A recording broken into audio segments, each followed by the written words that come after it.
Democrat, Republican, know the difference between the two? Not a damn thing. Wall Street fund them both, fool. We live in dark times. So what you recommend? That we turn in all our guns and we have no self-defense? Homeland Security brought 450 billion rounds of ammo and the hands behind the trigger. U.S. soldiers wearing camo. Welcome to the third episode of the Socialist Rifle Association podcast. This is your host, AlexHumva. I am back from my hiatus. Took a little bit of a break to reconsider things on the show, figure out what direction I wanted to take this. You know, it was starting to, just even 2 episodes in, I was kind of feeling dissatisfied, but gotta keep on pressing forward and keep on making things better. So we're going to restructure the show just a little bit. In the past, I have done a fairly recap style show. I have not really done much discussion. At first, I thought this was a good thing because, you know, kind of representing the organization in a sense here, that this is the endorsed podcast of the SRA, so I didn't really want to get too involved in things, put out ideas that maybe aren't the most representative of the organization as a whole, just because I think that the organization doesn't really take specific stances on a lot of ideas within leftism. But I realized that this was kind of a flawed logic, that of course we take stances on things, of course there's stances from the organization, and even then, nothing in this podcast is being reviewed by a committee. I do submit this to the organization before I post it, just to make sure I haven't said anything too far out there, as it were. But it's still just me, pretty much, for the most part. I haven't got any guests on the show yet, and again, it's me. I'm not the single spokesperson for the organization, so I kind of realized, well, maybe I can put in some more opinion and discussion into the show just to liven things up, and just so long as people understand that, no, this isn't necessarily straight from the mouth of the organization. This is me doing a thing on the internet under a name. Yes, I do enjoy having that namespace right now, but nonetheless, this is not the official platform of the SRA. Check out the social media for that. This is just a fun extension of it, I suppose. So with that disclaimer out of the way, let's get us our recap on what the organization is doing. We've been growing quite a bit, you know, got quite a few members come in. I know that we've got, I want to say a couple hundred members now, last I checked. We've got tons of chapters around the nation springing up. I'm going to include a list of the various social media accounts that have come up in the recent days in the show notes. We've got stuff in Los Angeles, we got Portland, we got Charleston, I'm forgetting a bunch of them. We've got new chapter in Northwest Kansas, Northeast Kansas, I believe. We've got chapters in Wisconsin, all sorts of places. Again, I'll have all of that in the show notes below. We've got a local chapter and regional chapter message board up and running. So that's going to be in the email when you join the organization. It'll send out with your membership card in the physical mail, and then an email, I believe, that will explain that process a bit more. It's on the website, and it's a pseudo-anonymous way of connecting to people that's within so far of a drive from your particular location, as kind of randomized to help keep things secure. Other than that, we have formalized the interim committee within the organization. So there are now 7 members on the interim committee, getting things going, making decisions on where we need to be doing things. We're getting ready to ratify some new bylaws so that our operations are more transparent to our members. We're also looking at getting various legal situations settled, such as tax stuff and things like that. I know we did release the financial report. I believe I discussed that in the second episode. That was a little while ago. It's going to be a quarterly thing to my knowledge, so should be expecting that here in a month or two, thereabouts. So we're going to transition right into the discussion portion of the show. we've got a few stories to discuss on all sorts of different topics, but we'll start with the first one near and dear to our hearts as a rifle association, and that is 3D printed guns. So for those of you who don't know, there was a recent decision from the State Department to settle a lawsuit with an individual known as Cody Wilson, who had uploaded design schematics for a 3D printed gun that he had made. Now, he had a whole website devoted to this. It was taken down when the State Department threatened him with the ITAR regulations, which is a set of regulations and laws concerning the trade and dispersal of weapons across borders, basically trying to keep Americans from selling guns to other countries without official government sanction. Now, they did recently settle. He did lawyer up, and his lawyers were able to successfully convince the State Department to maybe not take this all the way to the court, cause issues down the road. He was arguing from both a First and Second Amendment standpoint that uploading a schematic for a gun, that's free speech. Why is the government imposing itself on his free speech? Kind of gets into the Second Amendment with the freedom to bear and keep arms. So they settled out of court, and now this is legal, basically. There's still the chance in the future that the government could reverse its position, but that would be more difficult and would cause more issues for them in court if they did go ahead and try this again, because that settlement is now a matter of public record and that could come to bite them in a future court proceeding. But basically, people can upload schematics for 3D printed guns now. This has got a whole lot of people up in a fuss.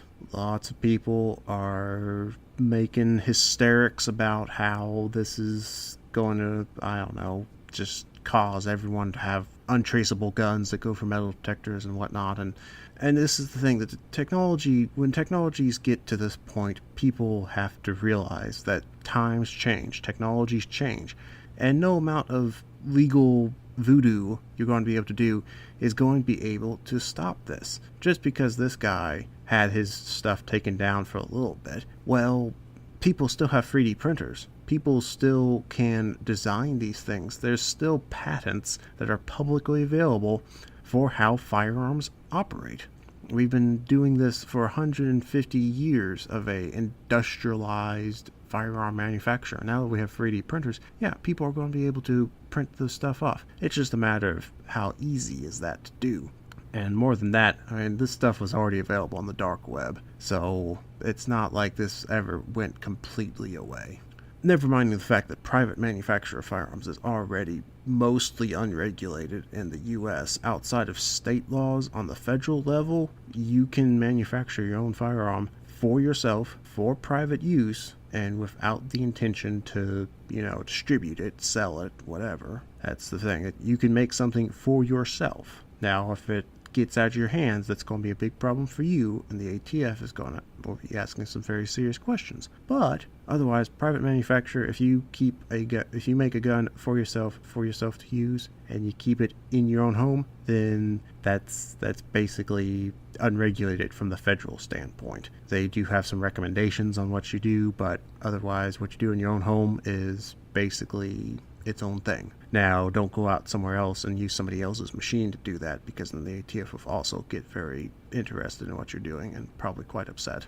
Now, this guy, Cody Wilson, I'm not going to hold him up as some great guy. He is a very, I don't know exactly how to describe him. He is a libertarian. I don't really think he's into the leftist cause from what I've seen. He is a self-described anarchist, but he seems to be more leaning on the anarchist capitalist side than anarchist communist. So I'm not really going to uphold him as some great leftist figure, but people can still do things that are helpful that they don't agree with us, or not really people that we should look up to. Just because somebody's viewpoints are not great does not mean that we can't have some use from having them do stuff that affects us all and benefits us all.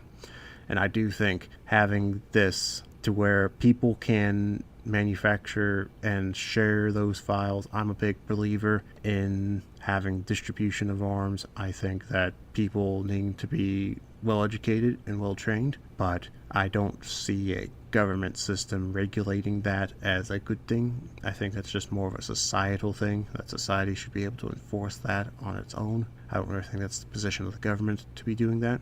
Opinions can differ even from the left on how this is, but that's just my 2 cents, as it were. I think that being able to manufacture from a 3D printer, that's a real opportunity for somebody who doesn't have a whole lot of money. Right now, 3D printers are still kind of expensive, but their price is coming down every day. For somebody who doesn't have a whole lot of money, who wants to be able to make a small private arm that they can use to defend themselves, that I can't say that's a bad thing. Especially for somebody who maybe doesn't have the time or the ability to go out and do all the research that they need. Does this mean that bad guys can get it too? Well, of course it does, but bad guys can already get stuff that's not.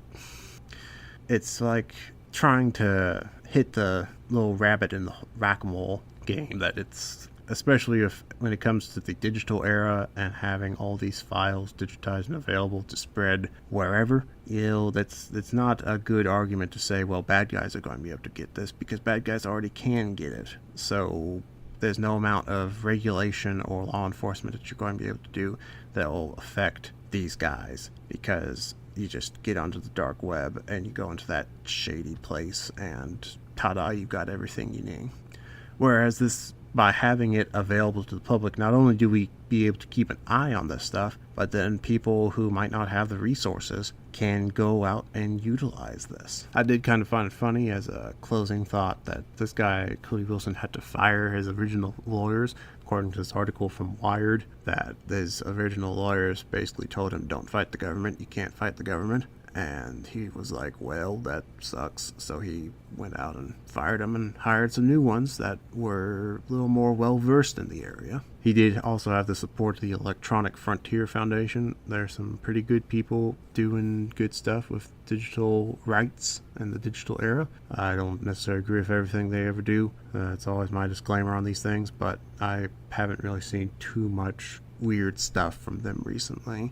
Most of the stuff I see coming out of them, they're doing a pretty good job of trying to protect our rights in the digital era, even as people seem to think that because stuff has gone from paper to ones and zeros and transistors, that somehow that negates our rights. Another big story going on, not necessarily tied to firearms, though definitely that will come up, is the rise of the Democratic Socialists of America. They've had a huge outcropping of news recently with the success of Alexandria Ocasio-Cortez, who won a primary in New York State to replacing one of the top Democratic officials in the House of Representatives. Now, this is something that there's a whole lot to unpack here, so we'll start things off simple. She received an endorsement from the Democratic Socialists of America, and now everyone in the news media is saying, oh my god, socialism is back in America. Oh my gosh, what's going on? How are we going to deal with this?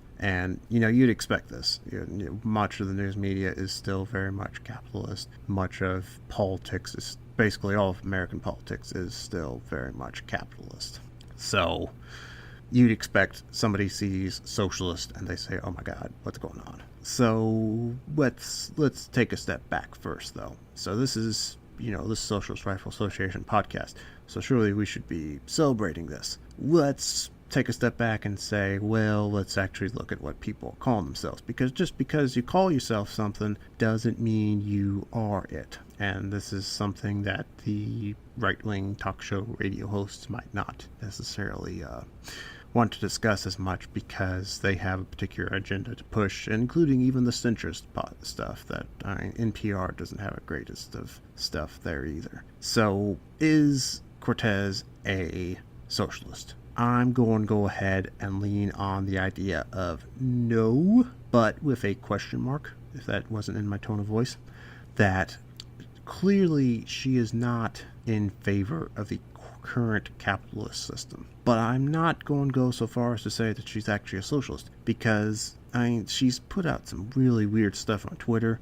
She put out something on Twitter not too long ago. I'll find it and put it in the show notes for you guys. That she had a whole list of things that she called socialist, like the Postal Service and the U.S. military. And this is just a classic thing that the DSA does, the Democratic Socialists of America, that they are not what we would really consider Democratic Socialists. They're what we consider social democrats. They don't actually support the overflow of the capitalist system and a replacement for the socialist system. For a quick reminder for everyone, socialism is when the workers seize the means of production or otherwise possess them. They don't necessarily have to seize them, but that's usually how this works.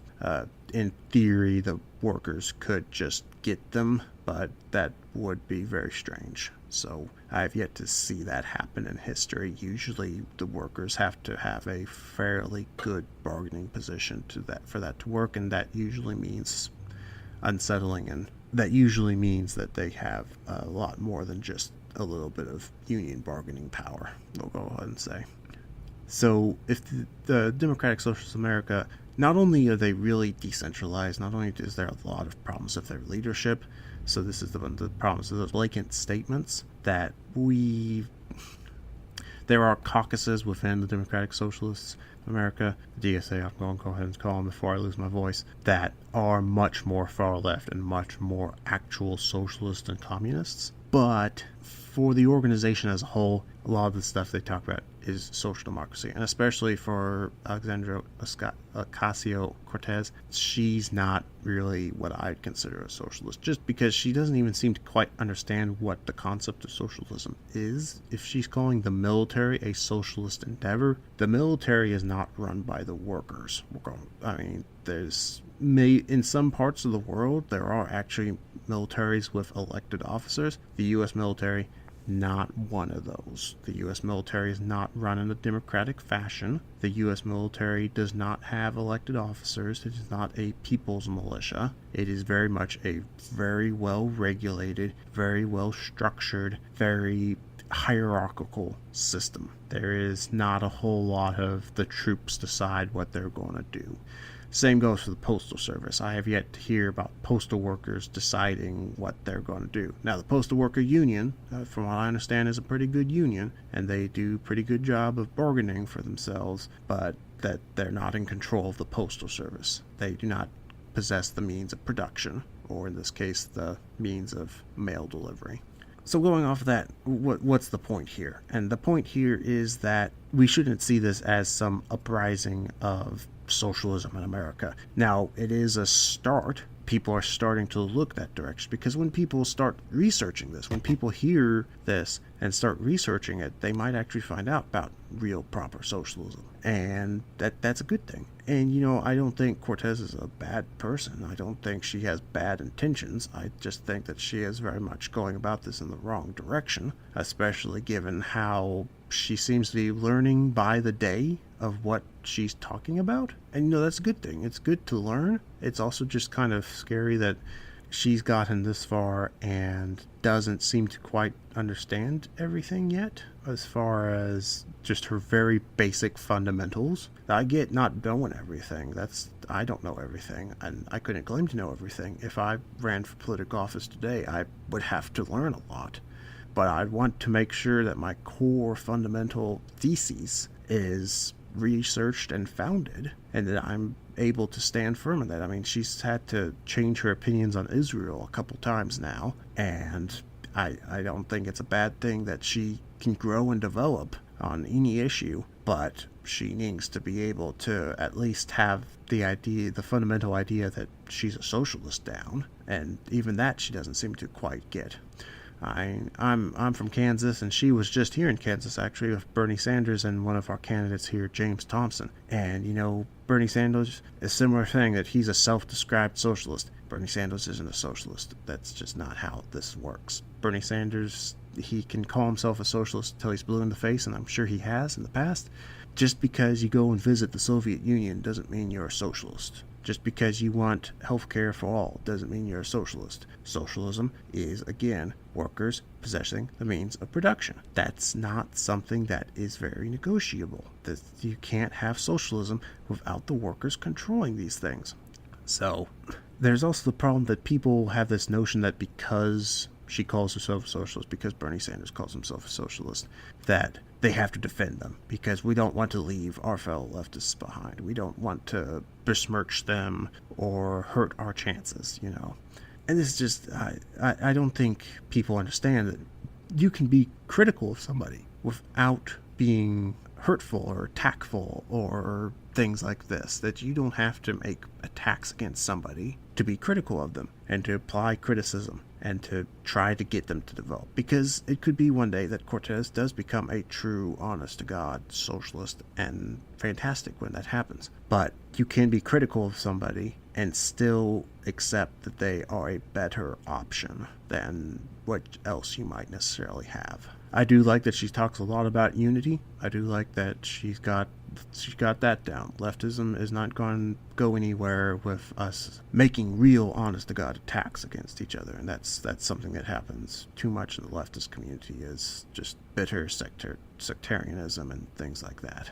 That's not a good thing. But there's something positive to take out of this, is that there is a lot of energy in the political discourse right now. And there's a lot of stuff coming out that we're in a unique time period in history that we're kind of starting to look much like the early 1900s. That there's a lot of economic situations, there's a lot of political situations that look a lot like what we were looking like back then in the early 1900s. And that was when the Socialist Party had a real success. And back then, I mean, those guys were real, honest-to-God socialists. Those guys were, we had the we had the industrial workers of the world that were doing really serious stuff for the cause of syndicalism, for example. And we had Eugene Debs, who was fairly socialist. I'd go ahead and say that you could consider him a proper socialist. Hopefully this time around, we don't fall as victim to sectarianism. Back then, that really hurt the American movement, was just how divided we became, especially as the Soviet Revolution happened, and we had a lot of disagreements on that, and that hurt the party. And then we had Woodrow Wilson, and he really hurt the party, what with making it illegal and all. So now another aspect that comes out of this is gun control, and we need to be able to look at that as well as what are these people who are claiming the socialist mantle talking about, because that's one of the big right-wing talking points is, oh, socialists want to come take your guns, socialists want to give you guns to the government, to which I say, no, that's not how that works. Karl Marx, Frederick Engels, 1850, under no pretext, surrender arms and ammunition, yada yada. Everyone who follows me at all knows that that's something I keep harping on, and that's something that definitely the Socialist Rifle Association is big on. That's one of the key quotes of the organization. And unfortunately, Cortez not doing a whole good on that. And that's one of the things I hope that her opinion can evolve on, is that she's currently in favor of gun control. She's from New York, so that doesn't surprise me a whole lot. That's why I really like to see candidates bearing the socialist mantle from the Midwest, from the Great Plains, from the Rockies, that these are places where gun culture is very different from what it is on the coasts, and I think that could really help set a national discussion on just not having just the right say, well, we need guns, because I think that's not good for the discussion. I think it's very toxic for the discussion. We need to have good leftist voices and thinkers and leaders talking about this and giving their thoughts and contributing better points to the discussion than the usual right-wing talking points. Another thing that comes out from the Cortez campaign is, of course, she very much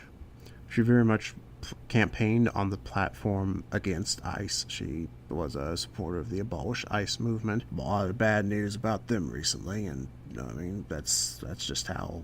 I'm going to go off on the train track right here, but this is something that's really been bugging me in particular, is how this has been framed by the right-wing media, that, oh, well, ICE, they've been doing this stuff for so long. They were doing this under Obama. Why weren't you guys upset when it was under Obama? And yeah, I'm going to call out any Democrat who was okay with it when Obama was doing it and isn't okay with it now that Trump's doing it. But we're going to go ahead and say, from the socialist standpoint, this has always been bad. From the leftist standpoint, this has always been bad.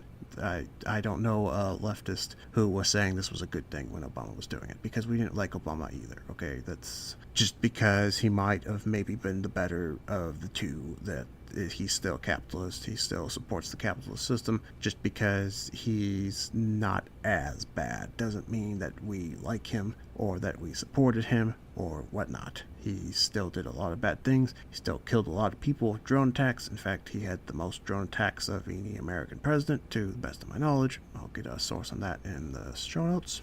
So ICE is not doing good things. ICE is doing very bad things right now. There's kids in private prisons. There's adults in private prisons. There's people making money off the suffering of other human beings, and that's just never a good thing. Profit from suffering, not good. I hope I don't have to argue about that with people, that you should not make money off of the backs of somebody else's suffering. That's not how things should work. I hope we can all agree on that. And so you got families being broken up, and somebody in the back's going to be like, oh, well, you shouldn't have come here illegally if you didn't want your family broken up. Well, it's all a cost-benefit analysis. If the place you're in is so terrible that you're willing to risk your life and your freedom to go to a country where it will be better, then I think people don't realize just how much of a monumental effort it is to get from Central America to the United States. Just how much stuff they have to go through, and it's not just something that you wake up one day and you're like, yep, I'm going to America. I get that we can think of it that way because here in the United States we can just order a plane ticket and go basically anywhere in the world. We have a passport that gives us visa-free access to tons of countries. Going to other countries, it's pretty simple for Americans.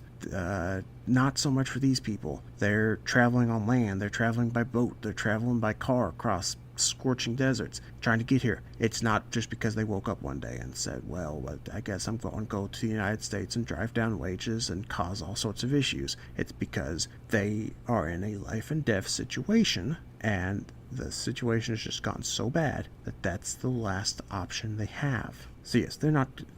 Am I going to say that every single person who ever crosses the border is a good person? Well, of course not, because not every single person I meet in the street every day is a good person.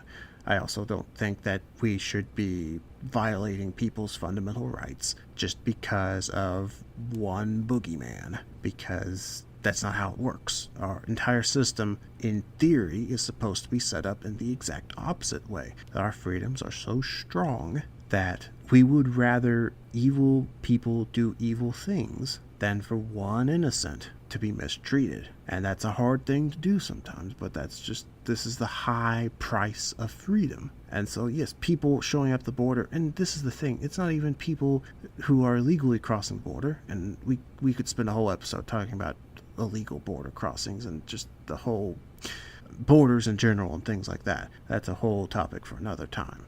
Right now, there's people who are following the process. People, the right-wing media will say, well, why don't you just follow the process? Why don't you apply to be an asylum seeker? Well, because right now they're facing extreme hostility. The president doesn't like asylum seekers. He said as much in public, in recordings, or even on Twitter. Let's just watch his Twitter for a little while. So people are following the procedure, and they're still getting their families separated. They're still getting locked up. They're still being detained. And that's a funny way to put it, detention. We're just going to detain you. We're not arresting you. We're not imprisoning you. We're detaining you. But, of course, you can't leave. So that's not how detainment works. But that's what we're doing. So I think people have real difficulty with this subject because there's so many things that, and this is happening in other countries too, this is happening in Germany, that there's a lot of people on the left who think, well, maybe we need to reframe ourselves. Maybe we need to move towards a more anti-immigration standpoint. And never minding worker solidarity says that a worker is a worker regardless of where they are, and we should be fighting for the workers. I think it ignores also the reason why sometimes you can have these weird economic effects with immigrants, and people say, well, it's just more labor. It means you drive the supply, you might drive wages down. It's just basic economics. It's like, no, that's not how it actually is working, because we have a labor shortage. What's happening, though, is that for somebody who is in the country who has not followed the process because the process is long, arduous, takes sometimes decades to complete, and you better not make a single mistake, otherwise they can come back and revoke your citizenship or your green card or whatever. For people who can't do that, and so come into the country and just try to eke out an existence, well, now their employer, because they don't have a social security card, because they don't have legal residence, well, their employer can use that over them. That means their employer can pay them lower wages. Their employer can do more abuses against them. The correct answer is not to demonize people coming for a better life, because that's just part of how this country was formed in the first place. There is a lot of bad stuff with this country's formation, but as history has gone on, at least the theory of America was that you could come and have a better life, and people still believe that to this day. So why are we demonizing people who are coming here because their lives have gotten to such a point that their families are in such ruin that they have to come here to try to make a better existence? Why are we demonizing those people and not demonizing the employers who exploit them? Why are we not demonizing the businessmen and the investors and the politicians that allow this system to happen? You wonder, just look at Texas. Look at the Texas politicians. Texas politicians will rail against illegal immigration all day long, but then when it actually comes time to do something, they're suspiciously quiet because they're backed by big farmers down there. These big-time agricultural businesses. These big guys that they rely on migrant labor to do these things at a price that the American consumers will accept. And the fact of the matter is the American consumers will accept a lot more. I'm not going to say I would want prices to rise in grocery stores, but I also know that paying a better price on something, if it means somebody else is earning a fair wage, that's okay. I don't want to pay more on something because some capitalist wants to earn ever greater profit. But I'm okay with the idea that somebody is earning a fair wage for their work and I'm paying a little bit extra for it. Because a lot of the price is not in labor. Labor for very few industries is 100% of the cost. Oftentimes it's much more logistics, it's much more equipment. What farming equipment do you have to get these things and whatnot? Well, I think I'm going to have to close this tangential thing down for right now. That I've got a lot to say about it, but I don't want to go on for it forever, and I probably should get a better script for that sort of thing anyways. But I'm going to close out the show today with a infographic made by one of our members, one of the guys that helps us out in the SRA.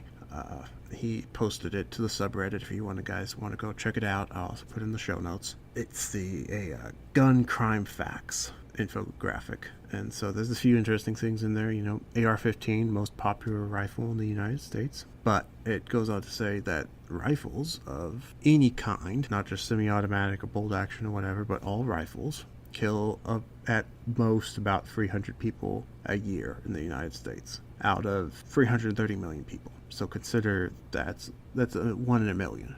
That's still a tragedy when people die, but this is a small thing. This includes private citizens. This includes police actions. Knives kill more people in America. Violent crime as a whole. This is information available widely anywhere. Violent crime in general is down. We've been going down as we progressed into the modern era. Guns keep on being manufactured in higher and higher quantities. Deaths, violent homicides, by guns, by knives, by anything, keep going down. It's a lot about sensational politics, guys. This is what we have to be fearful of, and this is what we have to guard ourselves against. It's just sensational politics. We have to have strong theory and ideology to base our actions in. We cannot be taken in by the reaction, and that's what this is, a reaction. We cannot fall victim to reactionary politics because that does not achieve long-term success. All that does for us, honestly, is the reaction burns itself out. We get some law that gets put into place that grants somebody more power, because that's what the reaction does. It grants people power, and then the reaction goes away. And now we're left in a situation where we've just given somebody even greater power, and what do we really have to show for it at the end of the day? Hopefully, best case scenario, nothing changes. Worst case something really bad happens with that additional power we've granted to somebody or some committee or some body of individuals. Well, I think I'm going to call this quits for this episode of the podcast. If you like this format change, let me know. If you don't like it, let me know. Always open to feedback, always open to people talking about things. I need to know what to do to make this a better podcast for everyone who listens to it. So hopefully I'm going to be doing this more regularly. I don't know how regularly at this point. Work's been really difficult for me. I don't know if I want to keep this on a regular schedule, if I want to go like other podcasts and do kind of an irregular schedule, if I want to do it based on when there's a big news story or not. It's a work in progress. That's what I'll say. But until later, guys, seize the means of production. Seize the means of production. Seize the means of production. Seize the means of production.